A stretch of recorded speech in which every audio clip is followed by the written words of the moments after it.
Morning everybody. Previous lecture तक हमने ray optics में जो रिफ्रैक्शन ऑफ लाइट है, रिफ्रैक्शन ऑफ लाइट किसे कहते हैं उसके बारे में डिस्कस किया। रिफ्रैक्शन ऑफ लाइट में एक्चुअली उसके अलग अलग लॉज भी होते हैं, तो कुछ पर्सनल जो प्रॉब्लम है उसकी वजह से हमारे लेक्चर थोड़े से ड्यूरेशन ज़्यादा हो गया, लेकिन अभी जो लेक्चर होंगे हमारे एक के बाद एक टोटली लेक्चर आप देखते रहोगे। तो ray optics lecture number 9 as per NEET JEE आज हम डिस्कस करने वाले हैं। प्रीवियस लेक्चर में हमने रिफ्रैक्शन ऑफ लाइट के बारे में डिस्कस किया। रिफ्रैक्शन ऑफ लाइट क्या होता है, रेज ट्रैवल्स कैसे होता है, when rays travels from one transparent medium to another transparent medium and rays towards the normal. Previous lecture में इसके बारे में हमने स्टडी किया। Refraction of light first medium से सेकंड मीडियम में जब ट्रैवल्स होता है तो उसकी जो स्पीड ऑफ लाइट है, उसकी फ्रीक्वेंसी है, डिफरेंट कंडीशंस है, उसके बारे में हमने रिफ्रैक्शन ऑफ लाइट में डिस्कस किया। रेयर मीडियम, डेंसर मीडियम, ये जो कंडीशंस है डिस्कस की। तो आज के लेक्चर में हम रे ऑप्टिक्स का lecture number 9 laws of refraction के बारे में स्टडी करेंगे।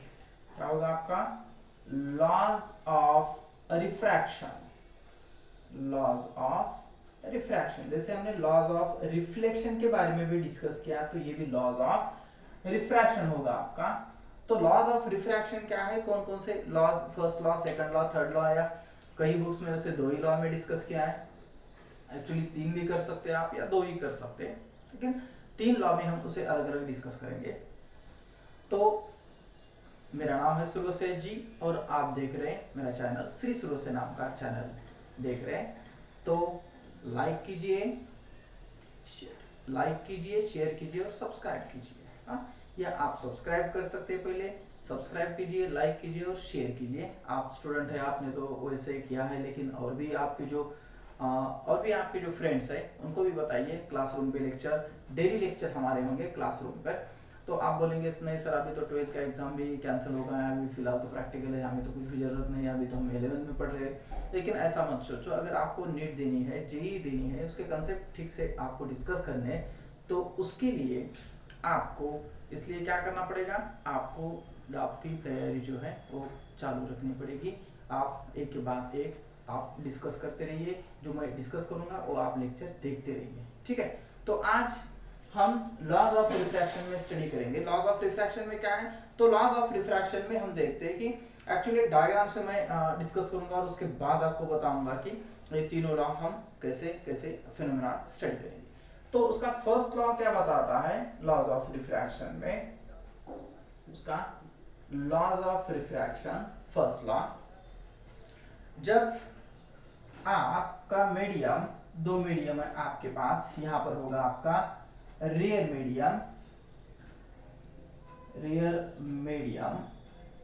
और यहां पर होगा आपका डेंसर मीडियम, रेयर मीडियम और डेंसर मीडियम। तो रेयर मीडियम में एयर मीडियम भी बोल सकते हैं आप, जिसकी डेंसिटी जो है उसका क्लाउडनेस वगैरह, तो उससे डेंसर मीडियम में ग्लास होगा आपका, वाटर होगा, कोई भी आप मीडियम ले सकते हैं यहाँ पर। तो फर्स्ट लॉ ऑफ रिफ्रैक्शन क्या बताता है कि यहाँ से हम एक नॉर्मल ड्रॉ करेंगे और जो आपका इंसिडेंट रेज है, इंसिडेंट रेज फर्स्ट मीडियम से सेकंड मीडियम में ट्रैवल्स होगा। तो यहाँ पर इंसिडेंट रे ऐसे ट्रैवल्स हो रहा और रिफ्रैक्टेड रेज आपका यहाँ पर आ रहा है। रिफ्रैक्शन ऑफ लाइट हमने डिस्कस किया, यहाँ पर एंगल ऑफ इंसिडेंस, यहाँ पर angle of refraction, glancing angle वगैरह ये बता सकते हैं। ये आपका इंसिडेंट रे, ये रिफ्रैक्टेड रे, यहाँ पर ड्रॉ करता हूँ, इसका आपको पता चल जाएगा। ये क्या आपका इंसिडेंट रे है आपका, इंसिडेंट रे, और ये क्या है रिफ्रैक्टेड रे, रिफ्रैक्टेड रे। फर्स्ट लॉ, तो फर्स्ट लॉ क्या बताता है, सेकंड लॉ क्या बताता है, थर्ड लॉ, या इसे आगे हम बोल सकते हैं कि स्नेल्स लॉ वगैरह भी जो होता है, स्नेल्स लॉ आगे उन्होंने स्नेल्स लॉ ने जो डिस्कस किया वो भी डिस्कस करेंगे थर्ड लॉ में भी। तो यहां पर ये क्या बताता है कि the incident ray and the refracted ray, या incident ray, refracted ray and normal to the interference at the point of incidence at all the point all the all lie in the same plane, point of incidence. अब क्या हो रहा है यहां पर, ये आपका इंसिडेंट रे, रिफ्रैक्टेड रे, और उसके बाद एंड नॉर्मल, ये तीनों भी to the interface at the point, to the interface at the point, all lie in the same plane. ये तीनों भी क्या होंगे, एक सेम प्लेन में होंगे।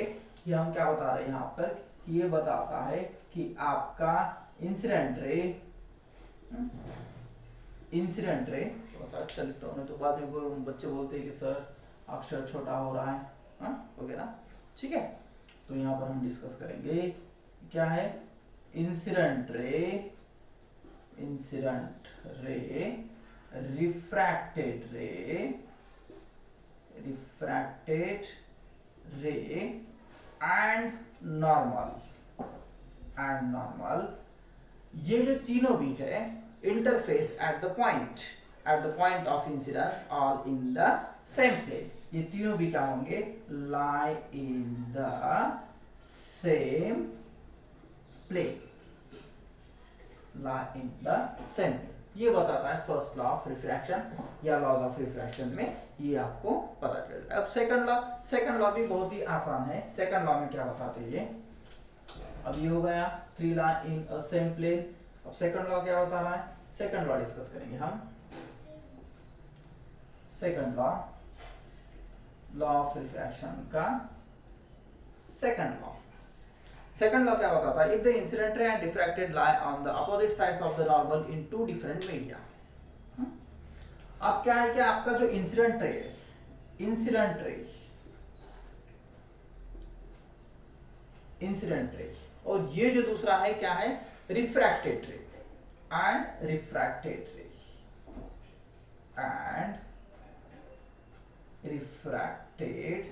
रे। अब ये दोनों जो है ये अपोजिट साइड्स में है, refracted lie on the opposite sides of the normal.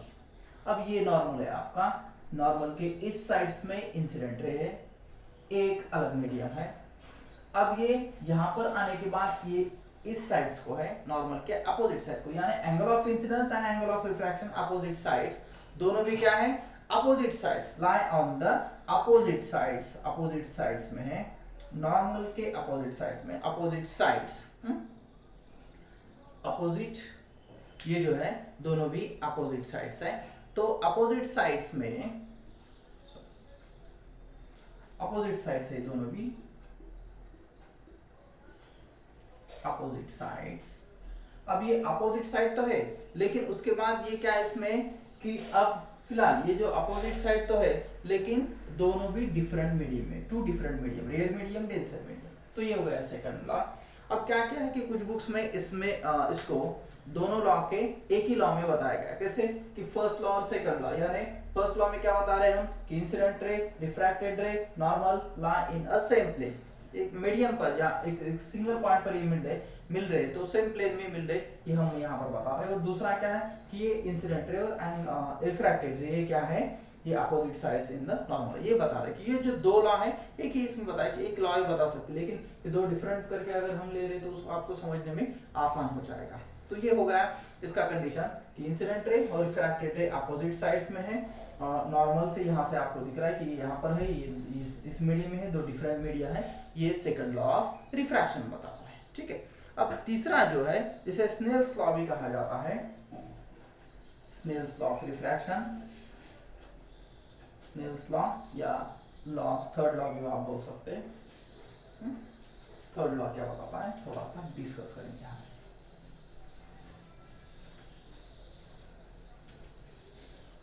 क्या है थर्ड लॉ, या उसे स्नेल्स लॉ भी कहा जाता है, लॉ ऑफ रिफ्रैक्शन का थर्ड लॉ या स्नेल्स लॉ ऑफ रिफ्रैक्शन।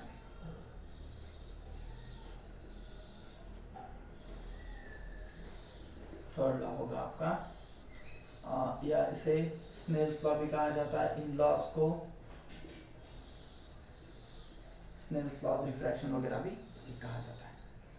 अब ये क्या बताता है कि यहां पर अगर आप यहां से हम डिस्कस कर रहे गिवन पेयर ऑफ मीडिया, ये क्या बताता है कि एंगल ऑफ इंसिडेंस और एंगल ऑफ रिफ्रैक्शन, यानी क्या, सपोज यहां से हमने एक एंगल ऑफ इंसिडेंस यहां से डाल दिया, और तो ये यहां पर मिलने वाला रिफ्रैक्शन, यहां पर होगा आपका एंगल ऑफ इंसिडेंस, यहां पर होगा आपका angle of refraction.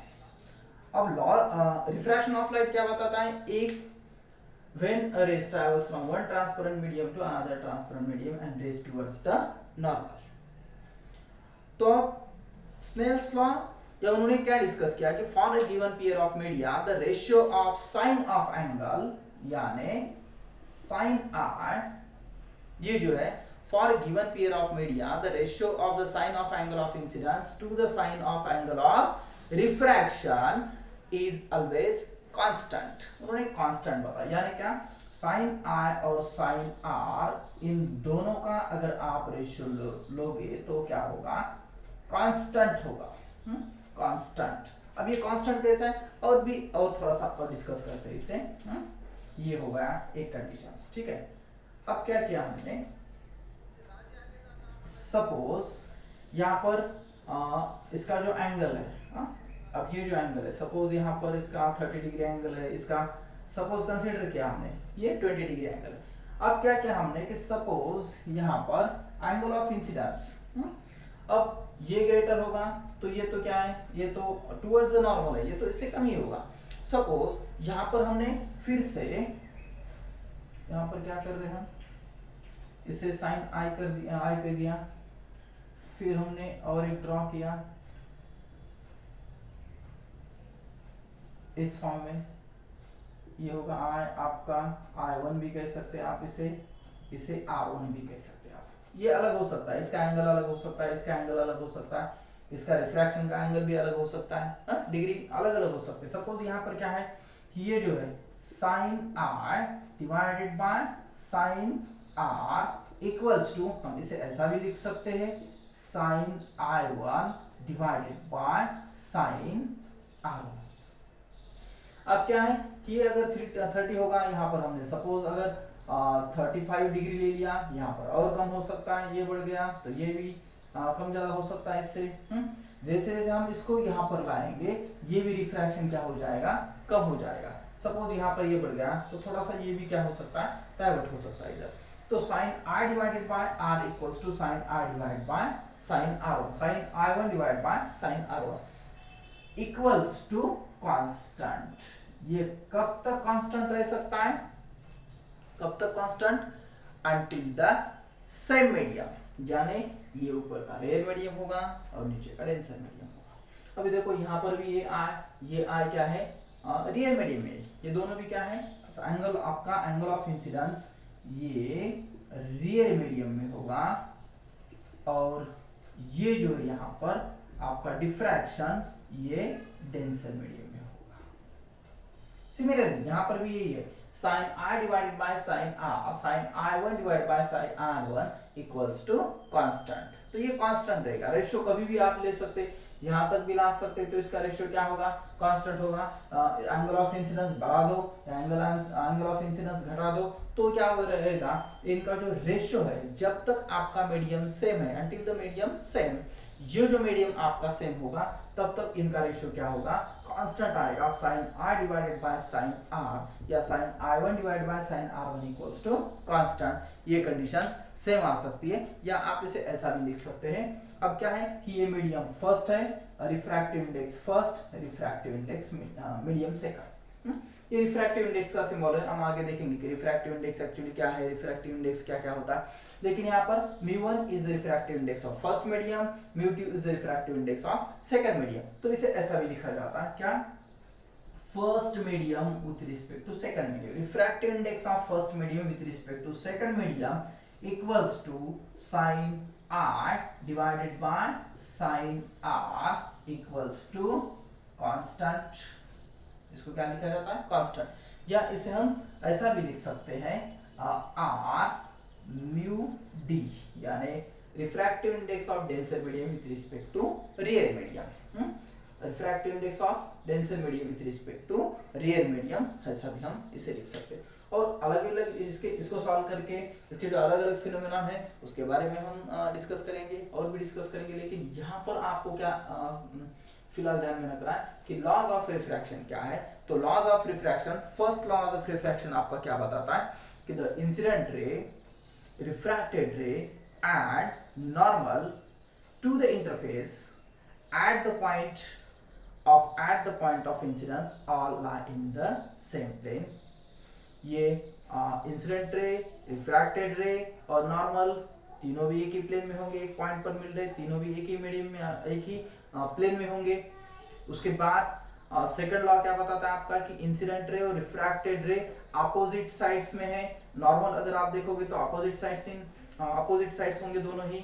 Normal into the two different media, दो डिफरेंट मीडियम में होंगे। Angle of incidence rarer medium में होगा, एंगल ऑफ रिफ्रैक्शन आपका डेंसर मीडियम में होगा।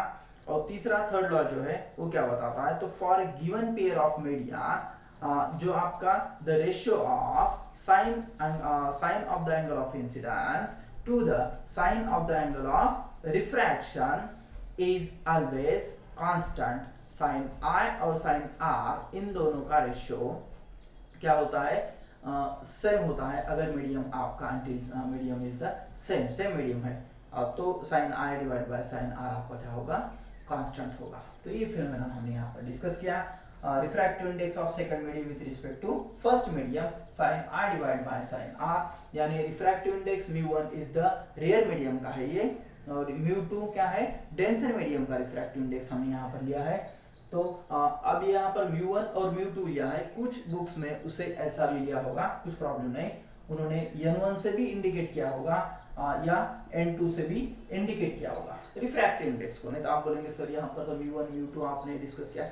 वर्ड्स कुछ भी ले सकते हैं, तो ध्यान में रखिए। अगर लॉग टेबल में देखोगे आप तो μ1 μ2 लिया होगा, कुछ बुक्स में उसे n1 n2 लिया होगा। स्टेट बोर्ड का बुक देखोगे या आप डिफरेंट बुक देखोगे, लेकिन आपको ध्यान में क्या रखना है, refractive index of first medium with respect to refractive index of second medium. Refractive index first medium यानी रियर मीडियम के लिए हमने μ1 यूज किया है, और μ2 refractive index of second medium के लिए हमने μ2 यूज किया है। ठीक है, तो एक छोटा सा लेक्चर हमने यहाँ पर देख लिया।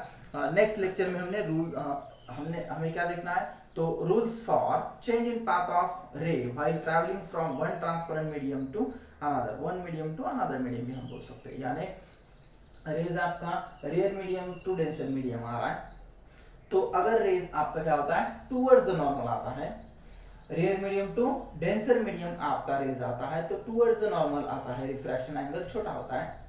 लेकिन अगर rays denser medium rarer medium आ रहा है, denser medium to rare medium आ रहा है, तो अवे फ्रॉम द नॉर्मल वो ट्रैवल्स होता है। तो उसके जो तीन अलग अलग कंडीशंस है, वो तीन अलग अलग कंडीशंस हम नेक्स्ट लेक्चर में देखेंगे, और उसके बाद इसके जो एग्जांपल्स है, कुछ एग्जांपल्स भी हम डिस्कस करेंगे। ठीक है, तो आज के लिए हम यहीं पे रुकते हैं। घर पे रहिए, सुरक्षित रहिए। Okay, bye.